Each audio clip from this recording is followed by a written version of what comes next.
Millions of perfectly functional computers are being retired on paper. Not because they failed, not because they slowed down, but because they don't qualify. A security chip most users never asked for. Processors that were fast yesterday, now labeled obsolete. Updates you don't control. This isn't a software refresh, it's a filtering mechanism. So why does upgrading suddenly feel less like a choice and more like compliance? You felt this shift building for years. Your subscriptions multiply quietly. Storage plans, streaming, productivity suites. Prices creep up while wages lag behind asset inflation.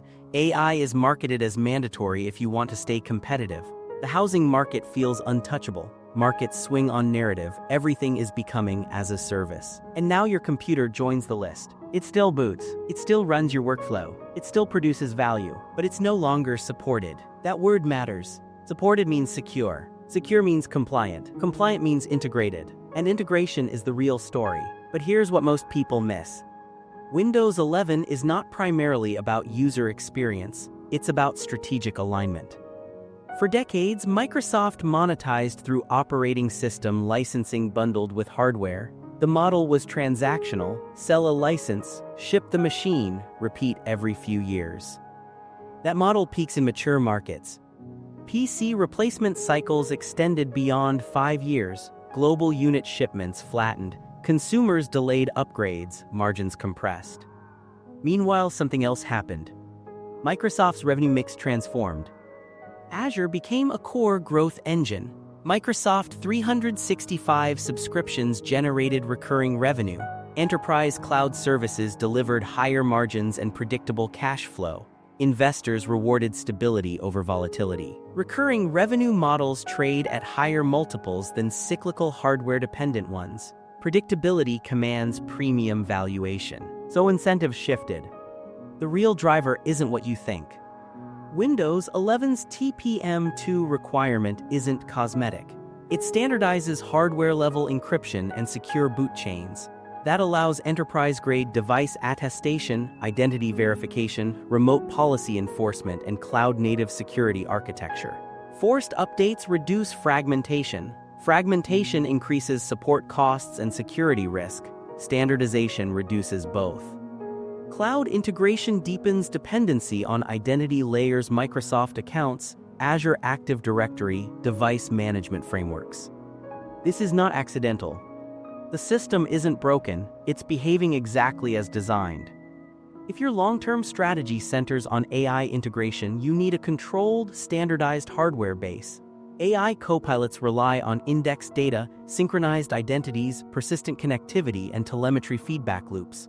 Local AI acceleration benefits from modern instruction sets and security enclaves. Legacy hardware introduces unpredictability. Enterprise clients don't tolerate unpredictability, and enterprise clients pay more. In fiscal reports, Microsoft's commercial cloud revenue has consistently outpaced traditional consumer licensing. Gross margins on cloud services remain structurally strong. Investors care about that trajectory. Consumer frustration does not move the stock price the way enterprise retention does. That's the tension. When Windows 11 excludes older CPUs, it accelerates hardware refresh cycles. OEM partners benefit. Enterprises standardize fleets. Cloud identity expands. AI features roll out across compliant systems. Even if millions of home users feel forced to replace devices that function perfectly. It feels unfair because at the individual level, it is inconvenient. At the systemic level, it is rational. Zoom out further. This pattern is not new. In the late 1990s, the dot-com era centralized internet infrastructure around dominant platforms. Standards solidified, smaller players vanished, ecosystems hardened. After 2008, liquidity flooded financial markets. Low rates incentivized growth over profitability. Scalable tech platforms absorbed capital, expanded aggressively, and built walled gardens. In the 2010s, subscription models replaced ownership across industries. Software as a service wasn't just a pricing shift, it was a control shift. Continuous updates replaced static versions. Vendors maintained leverage post-sale. Every cycle follows a rhythm. Innovation, consolidation, standardization, extraction.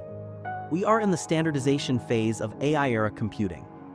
And standardization always narrows flexibility. The narrative today is AI inevitability, productivity augmentation, competitive necessity. If you're not integrating AI, you're falling behind. If that narrative holds, Windows 11 looks visionary, a necessary infrastructure upgrade for an AI-native decade. If that narrative weakens, if monetization lags hype, the friction becomes more visible. Because here's the risk. If consumers feel perpetually pushed into paid ecosystems, cloud storage, subscriptions, hardware upgrades, the psychological contract changes. Trust erodes slowly. What happens if confidence softens? If hardware inflation persists while disposable income tightens, upgrade cycles stall. If regulators scrutinize forced bundling of AI services into operating systems, compliance costs rise. If enterprises slow cloud spending during macro tightening cycles, growth expectations recalibrate. Not collapse. Repricing. Markets don't punish companies for strategy shifts, they punish them for overextended narratives. We've seen this before. In 2000, growth projections detached from revenue reality. In 2008, leverage detached from repayment capacity. In the 1970s, inflation detached from wage growth. Confidence held until it didn't. And when confidence recalibrates, valuations adjust quickly. Again, this is not doom forecasting. It's pattern recognition. Windows 11 represents a deeper integration of hardware, cloud identity, AI tooling, and subscription layers. That integration strengthens enterprise durability. But durability for shareholders doesn't automatically translate to autonomy for users.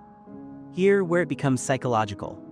Why do intelligent, technically capable people still comply without resistance? Because the framing is powerful. Security risk. Productivity gain. Future-proofing. No one wants to be insecure. No one wants to be outdated. No one wants to miss the AI wave. Though the cost feels justified, even if the old machine works, even if the incremental benefit is marginal for the average user. Fear of exclusion is stronger than frustration. And modern platform economics understands that deeply. Ownership has shifted. You don't own the experience, you access it. You don't control update cycles, the vendor does. You don't decide the integration depth, the ecosystem does. Each layer increases switching costs. Cloud storage ties your files. Identity ties your login. AI indexing ties your workflow. Subscriptions tie your access. Individually manageable, collectively binding. This is how middle-class erosion often feels invisible. It's not a single catastrophic expense. Its recurring extraction is normalized over time. Streaming software, cloud backups, security suites, AI assistance. Small monthly amounts, permanent structural dependence. And when a perfectly functional device becomes obsolete due to policy rather than physics, you feel the shift. The shift from consumer-first design to enterprise-first architecture. But here's the counterbalance. Centralization often sparks decentralization. Open-source systems gain incremental adoption. Privacy-focused distributions grow quietly. Alternative hardware ecosystems experiment at the margins. Nothing dramatic, no overnight revolutions. Just gradual rebalancing. History suggests that every consolidation wave eventually encounters friction. The question isn't whether Windows 11 is good or bad. The question is what phase of the cycle we're in. Early consolidation, peak standardization, or approaching narrative saturation.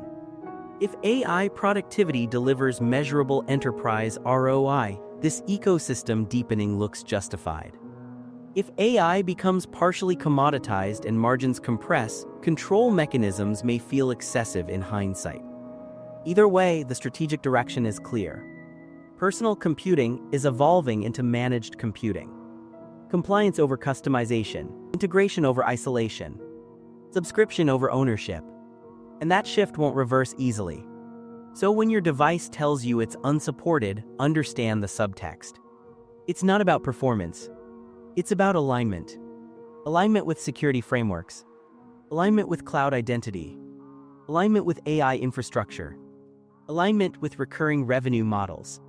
You are not being targeted. You are being optimized. There's a difference. Optimization doesn't ask for your permission. It follows incentives. And incentives in the AI era favor scale, predictability, and control. The real question is not whether Windows 11 is inconvenient. It's whether we're comfortable with the long-term trade-off between integration and autonomy. Because technological shifts rarely reverse. They compound. So think carefully. Does this transition strengthen your leverage or reduce it incrementally over time? Are we witnessing necessary infrastructure evolution or the quiet normalization of perpetual dependency? And more importantly, when the next platform shift arrives, AI-native hardware, subscription-bound operating systems, cloud-locked workflows, will you recognize it early? If you want to decode systems before they harden, if you want to understand power transitions while they're still subtle, stay here. This isn't about outrage. It's about awareness. So tell me, do you see Windows 11 as strategic foresight? Or the first visible layer of a deeper structural consolidation? If you want to understand the system before it moves, not after, subscribe.